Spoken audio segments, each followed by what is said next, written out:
Welcome back to the channel, ladies and gentlemen. Today we have another episode of Southside Struggles, the Chicago White Sox rebuild series. We've been a few days off now. I'm about a week actually by the time this is released. So unfortunately we've been able to do that, but we have been able to release a couple other videos right of the show, and then also a look into the college football, the new game there. So if you want that, go ahead and check that out in the card above. Should be in the top right hand corner. So if you all wouldn't mind checking that out, there's also a giveaway on that episode, so be sure to check that out. So today we're going to be getting into the draft. We're going to get right into the draft. We haven't shown any of this so far, so this is brand new to everybody. So we're going to look here through like the first couple, and then we're going to look at some guys that we are looking at for drafting in our position. So we're drafting 16th, 68th, 92nd, 122nd, 152nd, and 182nd, because we did so well last year. We were a few games out of the wild card in the AL. It was kind of unfortunate, which put us at, around halfway through the draft in terms of lottery picks, or we were at like the tail end of the lottery picks, and we weren't able to move up any. So we were stuck at 16th, and that's where we'll be drafting. But to get into it, we have Luis Oliveros, who's a shortstop.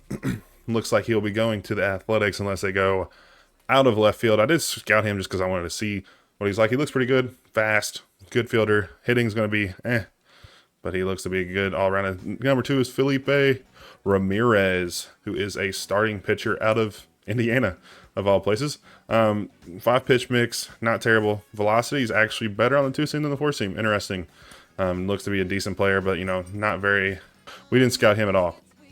Coming up at 3 is Sean Gonzalez. He's a left fielder out of Canada. He has 3 other secondary positions: first base, center field, and right. Looks like a decent player. We did scout him just a little bit in case. We scouted some of these guys in case they did fall to, later in the first round. See if we can pick up a decent guy or a highly touted guy. Super fast, has the speed there, has decent fielding. Power against righties is good. Everything else is kind of mediocre. Jorge Prado comes in at number 4. He's a Puerto Rican guy, and he will be a starting pitcher when he comes in.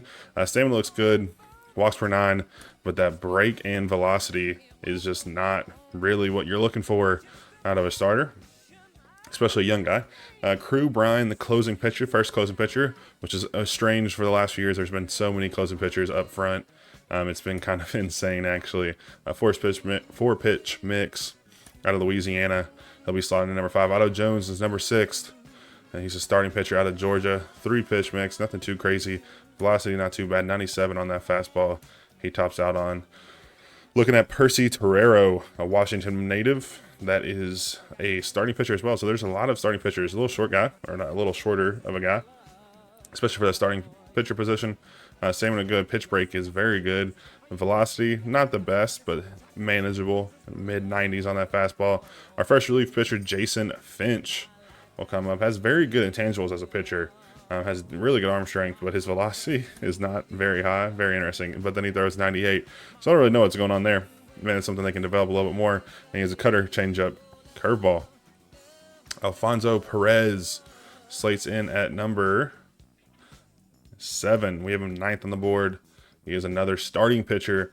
Again, we're pitch heavy, decent control, 4-pitch mix, nothing to blow you away. Tyler, not even going to try to pronounce that last name. He is a third baseman, flips over to first base as well. Vision discipline, not very good, or not very highly touted. We have scouted him 95%. Fielding looks to be very, very good. Very good in that hot corner over there. 6'4" guy. So looks to be like a decent guy. Contact is kind of lackluster. Power looks to be where he is going to be big at. Alonzo, again, not even going to try. Boeve, something like that. 95% scouted as a left fielder with all outfield positions as a secondary. He has very good contact with some decent speed, so he could be a leadoff guy for whoever wants to select him for sure. Maurice Hopper coming in at the next slot. You have as a starting pitcher who has amazing break, it looks like. Velocity not great, but with that break, he should be able to get through and miss a lot of bad hits. But he does throw at 97. Tops out at 97 on that fastball, so good enough. And then it has a changer split-up combo. Interesting. Kind of same movement. Velocities are a little different, so that could fool some people. Coming in at 18th. Or sorry. Oh, this is such screwed. We screwed ourselves. Because we're not looking at the top 100. Well, anyways, that was the couple. We're going to now focus on our guys that we look like we're going to pick. Oh my goodness, it's all screwed. Anyways, I'm not really sure who all we got, so we're going to put everybody we haven't talked about. Andreas Quinones, I think is how you pronounce it. Our starting pitcher we're going to look at. He's slated to get drafted around our spot. 4-pitch mix, not bad. He does have decent velocity and has a cutter slider combo, which is kind of nice. His stamina is very, very good. Pitch velocity is not the best, but he can throw pretty fast. Anyways, the intangibles just kind of not really there. Nothing really well above average. We're going to look at him. Not really sure how we're going to progress. One of the other guys we kind of looked at was Kirby Wannabe. Has pretty good stuff if you're looking at just hitting. Speed's not there. I mean, but if you look in the discipline, the vision, power versus lefties, and then contact is pretty good. Power versus righties is kind of lackluster, and that's probably where he falls off just a little bit, just because you do face so many righties in the majors. And fielding's not bad as well, especially for a first baseman. You typically don't see your first baseman, one of your better fielders in the infield, but Kirby could definitely be that guy for you. Another guy we're looking at is Claudio Escobar. He's not very interested in us, but we're going to look at him anyways. He's a starting pitcher out of the Dominican Republic, so we have a few guys from there, I'm sure. Nothing really blows you away. Stamina decent, but he gets up to 96 on that fastball. Has 4-pitch mix, cutter slider again, and has a changeup along with that. Eddie Campillo is another guy we're taking a look at, another starting pitcher. Starting pitching is always easy in this game to get. Fielding is where you really kind of miss out on a lot of stuff, because whatever it is, they have a lot of pitchers. I mean, last couple years has been closers and relief pitchers. This year, there's a ton of starters in the top 20, 25 players. So generational positional players are kind of far and few between. So if you get one, you better be thinking you're lucky stars. So Campillo out of New Jersey, he's a righty. He's 18, 6'3", pretty decent size on him. He has insane velocity, 94 to 95 projected. So that means he can get that fastball up to 100 almost. 99 tops out on that 2-seam and 4-seam. And then he has a slider, 12-6 curve, and a changeup to go with that. So you're going to see a lot of just heat and just try to beat you with the fastball and stuff like that. The only issue is his potential isn't that high up, and that's why he falls off and falls down a little bit. And we looked at everybody else, so we are going to go ahead and get everything set away here for the draft, and we will be right back. All right, we are back. We're going to get started. The A's are the first on the clock, and they will be picking. Who do they choose? They choose Luis Oliveros, the shortstop. Interesting. He's a switch hitter. Potential up to 94 overall, 74. We'll try to get to a point where we can take a look at these players, but that is an interesting pick. 10.2 million is what his demand is, so that is a very, very expensive first-round pick. Surprised they didn't go under slot there. But, you know, maybe they've hired new management. And number 2 are the Rockies. They picked up very highly in a lot of the drafts, as Felipe Ramirez will be that second player taken. We did not really scout him very much, so these aren't very accurate, but he's a starting pitcher. He, looks like he has decent potential. He's 20 years old. He's a righty, came out of JUCO, and he was projected to go second on our board and the MLB's board. Number 3 has come in. And it'll be the Detroit Tigers selecting Sean Gonzalez. So they got another piece there as a prospect. We just recently had a trade with them for Scooble, which was very beneficial to us. So this will deepen provide some depth for their prospect classes and stuff like that, our farm system. He's a left fielder, 80 to 95. We did scout him a little bit. He has three secondary positions, so that's very good for them. So at a bare minimum, if he could be a utility man for them, that would be super beneficial, especially with all the outfield position covers and first base. He can slot in the infield. 2-year JUCO player, 20 years old, bats left, throws righty though, and he is healthy. So that's a very good pick for them. We'll have to see once we get to the signing to see how they do. So we're going to simulate to our pick, so we can go ahead and look through here. You have Russell Park, Jorge Prado, Charles Francisco, Tyler, however you pronounce the last name, Claudio Escobar, Joel Davino, Luis Miley, Glenn Taylor, Otto Jones, Gary Moyer, Alonzo Boeve, and Maurice Hopper were your first 15. And we're going to go look at our prospects and see who we can go. Ooh, Eddie Campillo is on the board. Really tempted to just take him because he can throw some heat. Now, looking at actually how good the pitches are, not very good. But he can throw the ball fast. And he can throw the ball fast, you know what I'm saying? We're going to look at other players around him. Andreas was another guy, another starting pitcher. Well, if we're going to pick a starting pitcher out of these two, I'm definitely going Campilo. Kirby is here as well. Kirby's not a bad player. Would be a good replacement for Andrew Vaughn if he doesn't pan out fully. But hard to pass up on 100 miles an hour. Really is. As Orion Connie is here as well, which he is slated way down the board. And we can hopefully pick him up later on in our second pick. That would be absolutely exceptional because he actually looks really, really good for a late pick like that. Looking at our positional ranks, first base is one of our lower ones, third base is as well, but we're hopefully going to sign somebody there in the future.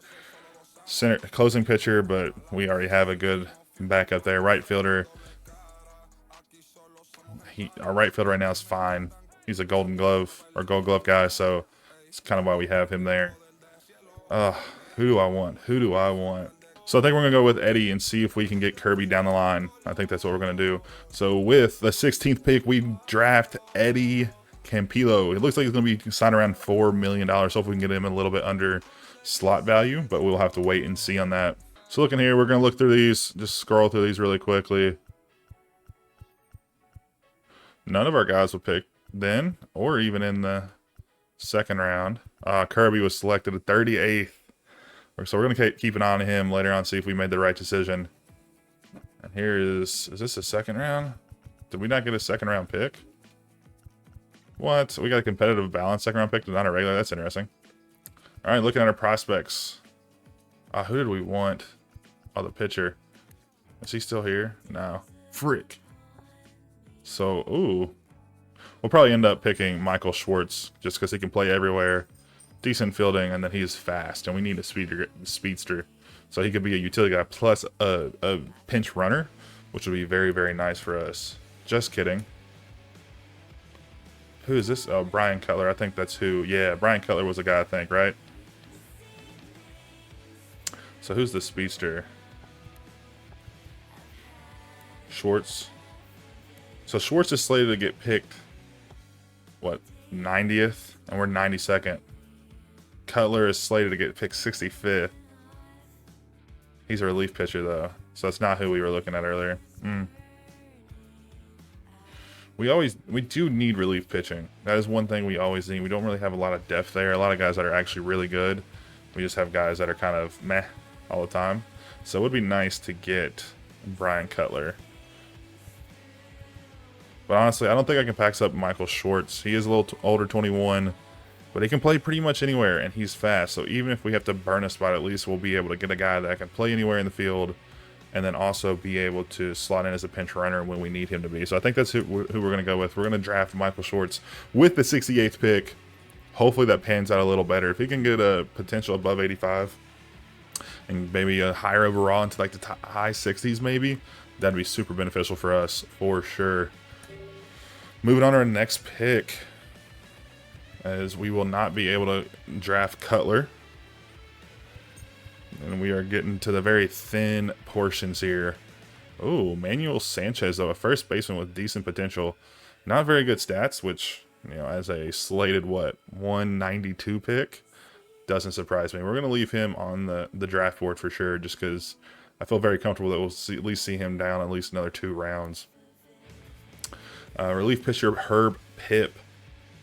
Ohio native. We don't have that much time. Throw some heat. I think this is what we're going to go with. Has decent intangibles. Hits and home runs per 9 are good. Pitch velocity good. Pitch break isn't terrible either. Yeah, I think we're going with Herb Hip for this pick.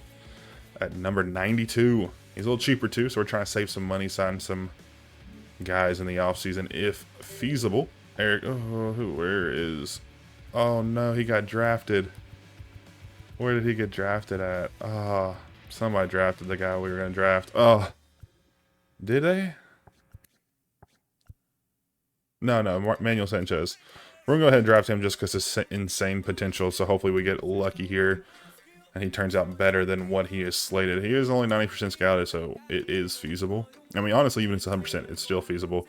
I learned that out last season when our number 2 pick was bad. James Erickson, another first baseman we could pick. 21 years old, can play third base and somewhat in the outfield. Decent discipline at the plate, which is very, very good. Contacting seems to be all right. Fielding looks to be good too, and I think that's who we're going to probably end up with, as he was slated 95th. We're going to get him at 152. All the other guys not really scouted very much, so we're going to go ahead with James Erickson at 152 here, which seems to be a good pick if you look at our draft board selection for him. About 60 picks we saved on. As we sim to our last pick here in the draft, 182, and we have Travis Hill and Max Burrell. Another first baseman. Should we just select 3 first basemen in a row? It's just like we go to these guys and it's just like shooting in the dark. Eric Jordan, like, okay. We're gonna go with Phil Thiel just because he is fast. He is injured. Then we're gonna go with Eric Minoso just because he's fast and has decent potential. And we have 12 seconds left. So with Eric Minoso, we pick 182, and that'll be the end of the draft for us. We're gonna go ahead and simulate the rest of it.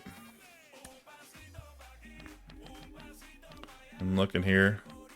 Look at the first round draft picks. We already kind of showcased them. We're just gonna run through them really quickly. I'm very interested how the first couple picks will go. I think the Luis guy can be very good, but I'm not really sure, you know, not being up there kind of really hindered our knowledge base on those guys. So we're gonna go ahead and simulate through today. Well, we were going to, as Teoscar is on first with Gavin Sheets up to bat in the bottom of the 9th, down 1 run against the Diamondbacks.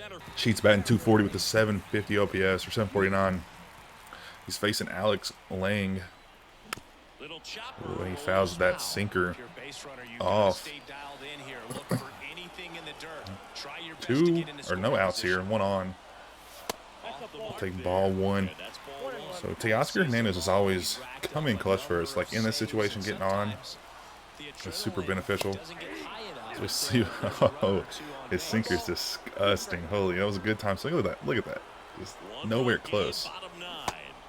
As we swing over that circle change. And that is one against our kryptonite. As Nick Senzel, a guy you don't want against a righty up in the 9-hole. Ooh, that wasn't a bad swing. Just a little late on it. It'll stay foul. He is batting 2 for 3 today. 2 singles. As he swings over a circle change for strike 2.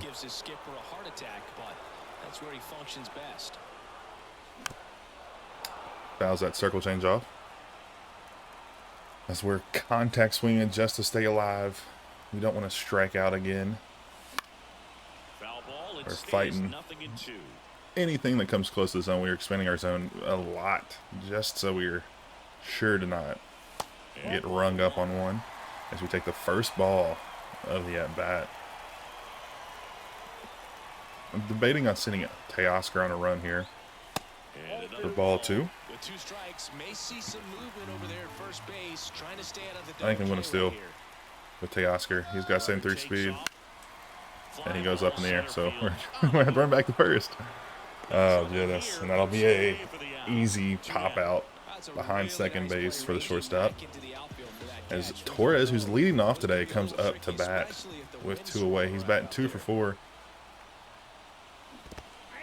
Checks. Ooh, and they call it check swing to strike. Wasn't a great choice for sure. I don't know why we swung at that, but we did. Down 0-1 against Lang. What is going on? 0-2 now. And he strikes out. Torres. Man, oh man. At least it wasn't 3 strikeouts. That would have been unfortunate. As Keller takes a loss in a close one here. So taking a look at the home run derby, the Globe Life Field has the All-Star game once again, and we don't have anybody. So that sucks. Hopefully one day we can get a home run derby competitor. And hopefully a champion. That'd be pretty cool. So we're going to take a look at the All-Stars here. So we will have 2 guys in the All-Star. Wait, 1. We have 1 All-Star. Oh, no. We have 2. We have our starting pitcher and Gleyber Torres, the second baseman. So we have 2 starters this year after not having any for the past few years. So that's awesome. Even though Torres doesn't have it in a great year, batting 266. Very interesting. Looking here, we also have Bo Bichette as an alternate. And it looks like it was... And Jose Leclerc. So we had 4 guys. And Divya Garcia. So we had 5 players in for the All-Star game, which is super, super awesome. We're not going to change anything. We may only play the first inning or so, as Emmett Sheehan is the NL All-Star Day starter. Interesting.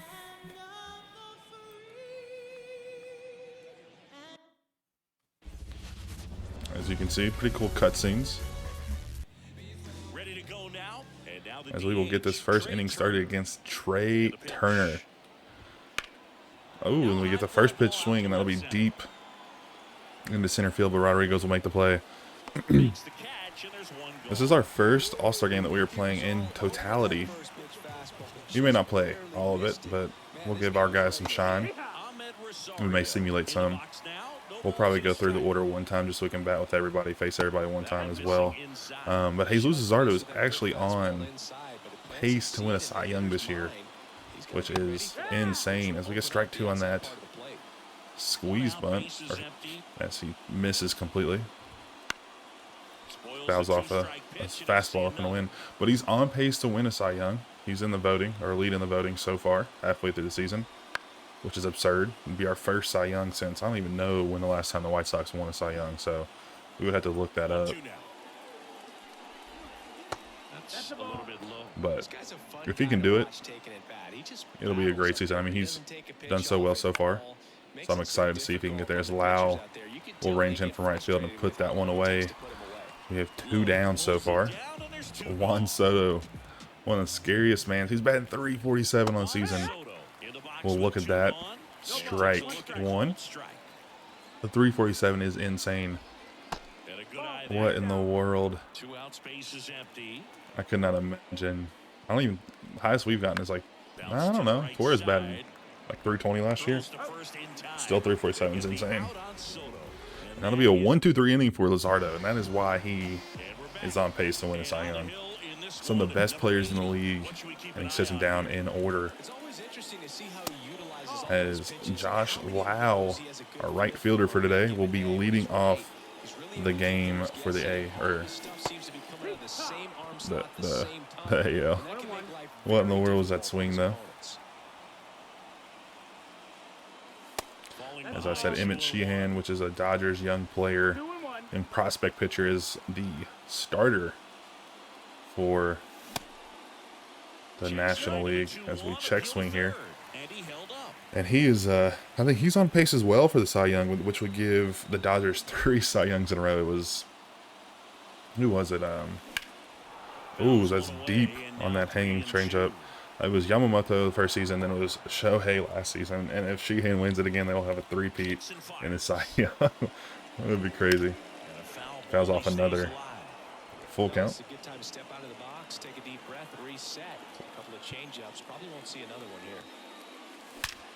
And he absolutely crushes that deep into the gap.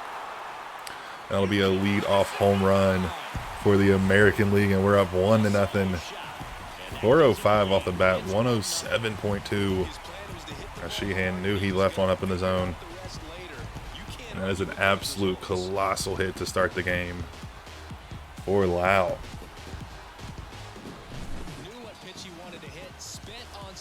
And just boom. Crazy hit as Jose Ramirez. It doesn't get any easier from here as Ramirez is up. Good eye there. Ball 1. And another one deep right field. And that is a no-doubt homer. And that is back-to-back home runs for the American League. 422, 110.3 off the bat. Sheehan is falling apart out there on the mound. And one of the most crucial points in his career. First All-Star game start. He's so young, so it's understandable but it's not what you want to see as your all-star game starter. Fortunately for the National League, it does not affect postseason play anymore. And that's a third in a row. And that is a no-doubt homer once again. Oh my goodness, 3 homers back to back to back. And that is 412, 104 off the bat. Sheehan is just blowing up right now. Oh my goodness. Good thing this does not affect your ERA whatsoever, IRL. But back in the day when the All-Star game actually affected postseason play, so the winner of the All-Star game actually would get home field advantage in the World Series, which was an awesome feature. It actually made people actually play, but I understand why they took it away, because you don't want people to get hurt in an All-Star game. So we have Judge on deck now. Can he go for a four-peat? 4 homers in a row. He is over 1,000 OPS so far this season, which is insane to roll it off your tongue. Oh my goodness, no way. Another one? 4 homers in a row, and I swear I'm not playing on easy mode. This is on Legendary, right? I have to check after this, because this is insane. 4 homers in a row? Oh my goodness. 360 feet, 102 off the bat, barely sneaks it in off the right field foul pole. Oh my goodness. And Sheehan is just losing it.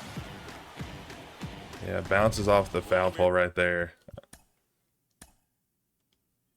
And it's on Legendary, so I don't know what is going on. And Vladdy is up. See if we can make it 5. He fouls one off. I just need to sign all these guys I'm playing an All-Star game with. If I send them to my team, we'll be World Series champions every single year. Which is hilarious, because I have notoriously been not very good with our best players on our team. So this is interesting, to say the least. 2-1 now for Guerrero Jr.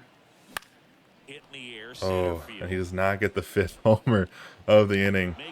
And that'll be the first out as...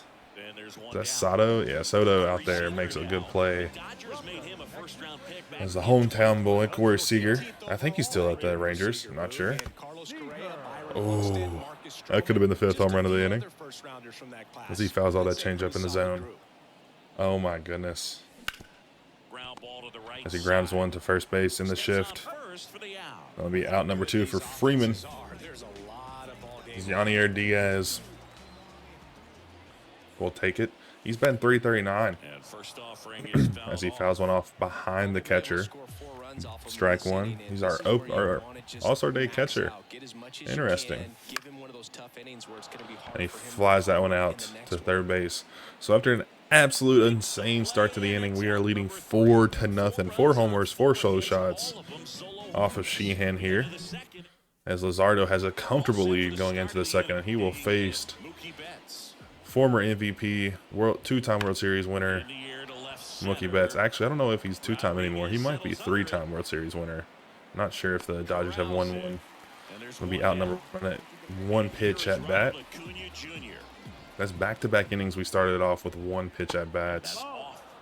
As Ronald Acuna Jr. takes ball 1. It's really extremely unfortunate that he got hurt this year and will be done for the full year.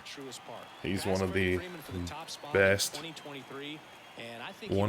players in the league, youngest players in the league too, that is out for a full season, and that's just unfortunate, especially after his MVP season last year and being hurt the year before. It's almost like if he's not hurt, he's winning the MVP, which is absurd. And it's out number 2 as he flies out behind the catcher, but we're able to make the play. Nimmo comes up to not be in a chance to put 6 up, 6 down, as Luzardo touches 99 there on the gun. So he can throw some heat. Wish he would be able to touch 100, have some outlier on that fastball or something. That'd be awesome to see. But hopefully he can get through. That'll be a no-doubt home run. So they get one back here in the second. So it's just home runs after home runs today. It would be an insane, if this was real, it would be an insane All-Star game to go to. It would be like, almost like the NBA All-Star game. There's just so much offense, no defense being played whatsoever. As Freddie gets around on one, but that'll be way foul. Too early on it. Count even at 1. We need one more out to get out of this. Ooh, good pitch, good placement. Hopefully we can get him here on this circle change. So he fouls it off. 2 outs. Fouls that off to the left. Late on that fastball, but it'll stay alive.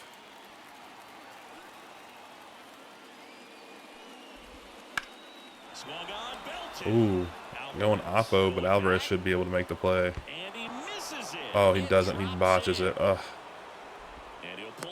What in the world? That's why you need fielders in the All-Star game. You can't have somebody botch a play like that. So after the error, we'll be facing Nico Horner in the 8th spot. With Freddie Freeman getting that. I don't even give it's a double, it's an error. It's an error. It's not even a double. He'll be on second base though. That's Torres. Come on, Torres, get there.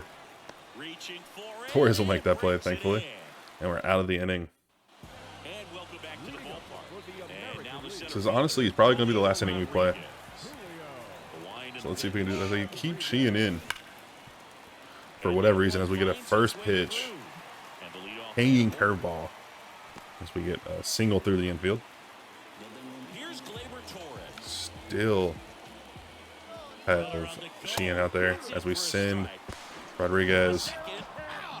And they will get him close as you don't run. I don't even know who their catcher is.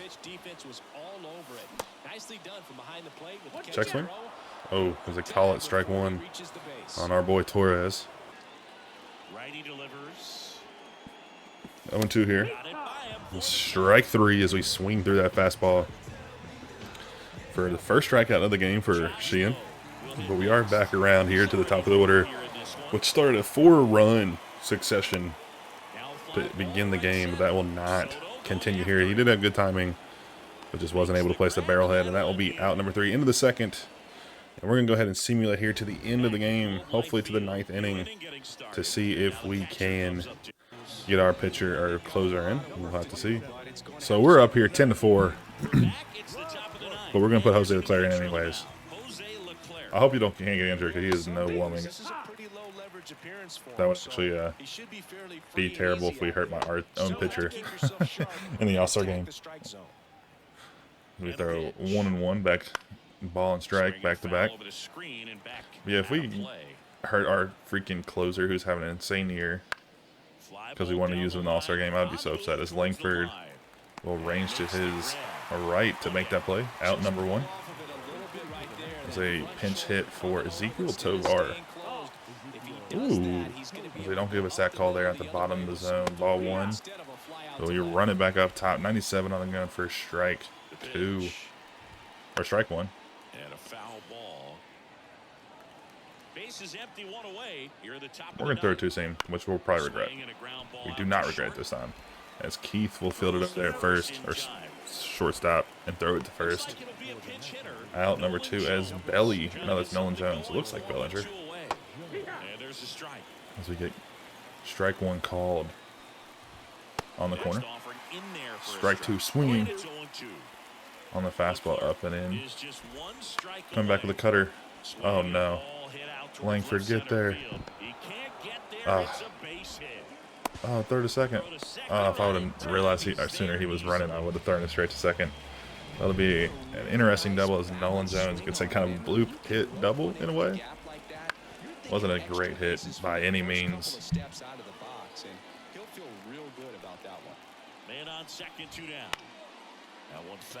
After getting in that hit up, IKF's up here to face Leclerc. So he's up here 0-2. Just needs 1 pitch to go by to get that strikeout. And he will swing and a miss here, and that'll be not a save, but good outing by the boys.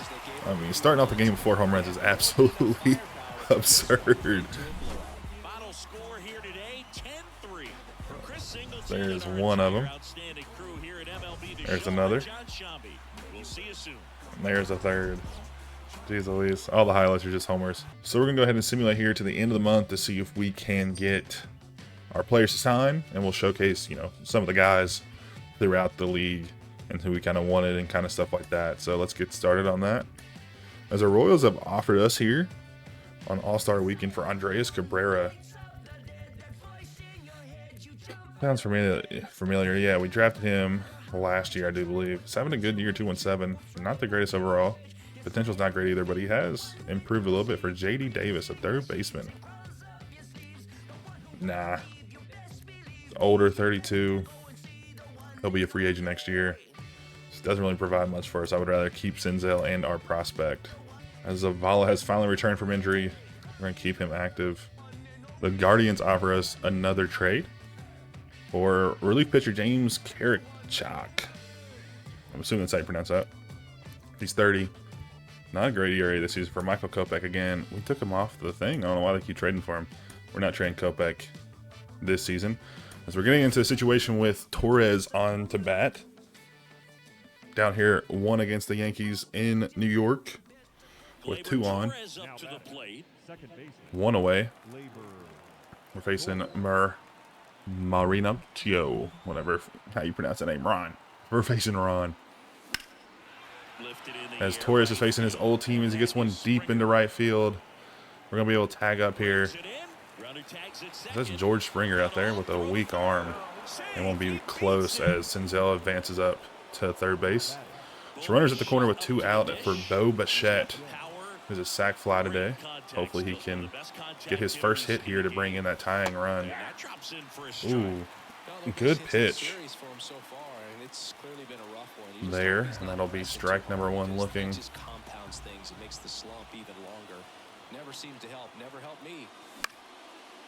Oh, we fly out. You notice the ticker down the bottom, it shows our draft pick grades, which is such a cool feature. I don't know where to find that. I would love to be able to find that in game somewhere. They need to put that somewhere. That's cool. As the Yankees score 1 more to put it 2-4, but we still take the loss. Unfortunately, as Flaherty takes the loss as well with 6 innings, 7 strikeouts, and 3 earned. Not a terrible outing. Oh, literally the 3rd inning was the only bad inning. Everything else was very, very good from him. As we are on here, up 1, 8-7. High-scoring game in Minnesota with Julian on first. Jose Leclerc has gotten 1 out as we're trying to stay on for the save. We get a not a great position pitch as Leclerc is 2nd in saves in the American League, 1 behind Brian Abreu of the Astros. So hopefully we can tie him here if we can get out of this 1-runner jam. Just need 2 outs. Oh, and that was it. That was the one. What is the umpire looking at as we get there? A strikeout looking on Kirilloff. Just 1 more, but it's against Vladdy. Righty on righty here. And that's, oh, we are clueless out there. As a runner will advance into scoring position, which is even worse case when you have Vladdy up there. Oh, no. Oh, no, this is scary. As he fouls off that slider 4 inches below the zone for ball or strike 1. And now we can't freaking place. Oh, should we walk him? Nope. Oh, wow. Senzel won't make the play. Wow. That's why you need a good fielder at third base. Yep. That's Senzel's fault. He should have made that play 10 times out of 10 times. As Royce Lewis is on here with Vladdy on first. I'm so upset about that. What is Senzel doing? We should have walked Vladdy. That's Bichette. We'll make the play, hopefully, to get out of the inning. We do. As we're back up here 1 as Senzel. Okay, so he gives up a run, but then gets 2 back on I think a home run. As we have Barlow, our former closer, on to try to get out of this inning. Runner on second in extras, no outs. Oh, that is deep. Fletcher is going to try to get there. He'll be able to get there, but he'll advance the runner to third base. So now we have a runner at third, 90 feet away, with only 1 out. So you get the out, but the runner advances, so a sac fly is in question now. We get 2 strikes looking here on Olivares. We're going to throw that big curveball. Ooh, he wanted it, but he checks the swing for ball number 1. And ball number 2 on that slider. Ooh, we get the strikeout looking. So that is exactly what we needed. As Olivares keeps his bat on his shoulder for all 5 pitches. And it goes down, not swinging. Backwards K's today. As Walker Jenkins doesn't want to go down the same way. Swings and misses at that slider. 0-1. Ooh, he checks his swing, but that is in the zone. Easily. Strike number 2. Going to follow it up with that 12-6. A little too far to the zone for his liking. It'll be ball number 1. Ooh, good pitch there on that slider. But he fouls it off anyways. He was late on that. He wasn't sure to swing. And almost we snuck it past him. Oh, now it's 2-2 after some good pitches, some good swings. And we swing and a miss. And that'll be a save by Barlow on that perfectly placed fastball. And it'll strike him out and sit him down as we get off with a win here against the division leaders. We get a huge game for the White Sox. Barlow's 4th save of the season and Jose Leclerc's first. I don't even know if it's his first win, but he gets a win today. That is hilarious. So looking here. So we're 3 games back on the Twins and we just got one there. So that is very, very good for us. We're not very 4-6 in the last 10 is very miserable. What is going on? We need to pick it up after the All-Star break. Blue Jays offer Genesis Cabrera for Jose Rodriguez, Ramses Drummond, and Lewis Harrison. Interesting. He's a free agent after the year. Why in a million years would I do that? No. I mean, they're not even good prospects, but like that just doesn't make any sense on our part. And then we lose the next game to the Twins. Lose the 3rd game to the Twins. And we're back here on game 4 of the series. Trying to split the series, but we're in quite a jam here with Barlow. In the bottom of the 9th. 2 on at the corners. Oh, he doesn't get the call as Wallner takes ball 1. Should have been strike 1. And he fouls that off. Or no, doesn't foul that off. It stays fair. And Hernandez will make the play to get out of the game. So we do split the series, so we don't really move or lose anything. Would have been nice if we could have got 1 more game. So we would have called back 2 whole games on them instead of just that staying even. Could be worst case scenario, I guess. We do split the series. We'll play another. Well, we're in the end of the month with division rivals, actually. Astros are offering a trade. Jose Urquidy, Wander Suero. Not a bad reliever. Again, he's a free agent next year, though. And Jose, who's a starting pitcher. Completely missed him. There we go. Or that's Jose. And then Wander is... He's an ARB. He's old. Old for an ARB player. They want Andrew Vaughn. No, thank you. Andrew Vaughn's actually had a good year this year. So we're not going to trade him anytime soon. As we get 2 against the Tigers, which is very, very good. As they want Kopech. We're not trading Kopech. As they do have Kobe Mayo. Interesting. Huh. He's in their minors, though. Such a weird. They must have traded for him. Because we are on a 3-game win streak now. Ooh. We're doing 2, so we're on a 5-game win streak. And we get another one against the Twins, which is huge. So we win out here against the Tigers. Hoping to do the same against the Twins. Get another one back. As Luzardo is going shutty through 7. As we're up 10-0, so it looks like we're easily going to win this game. And now it's just a conversation of do we get the shutout. As we're in here in the top of the 8th inning. No way, runner on second after a leadoff hit. Once again, we're facing Wallner. We've had good success with, and that is a hit. No, it'll be a fly out to our left field. As the runner will retreat to second base, 1 away. As Julian, the leadoff man, will take the batter's box and look at the first pitch strike. He fouls out the second. The slider down and away. Good placement. We're going to go back with this fastball in on the hands. As it doesn't get in on the hands, and it'll be through the infield and advance the runner to third base. So runs at the corner. Double play is in effect now. I'm going to try to... Ooh. I'm going to try to keep the runner at first, though, which may be a tough task. Julian does have some speed. You do get fastball called for strike one. As he gets one deep into left field, and this should end the shutout. So he's going to run. He has 70 speed, and he'll get there easily as the throw comes a little bit short. So with the shutout over, they keep us in to finish at least the 8th as we get the first strike called against Vladdy. Strike 2 call against Vladdy. He has not got the bat off his shoulder yet. Ooh, if the umpire could have gave us that one, that would have been a blessing. It'll be ball number 1.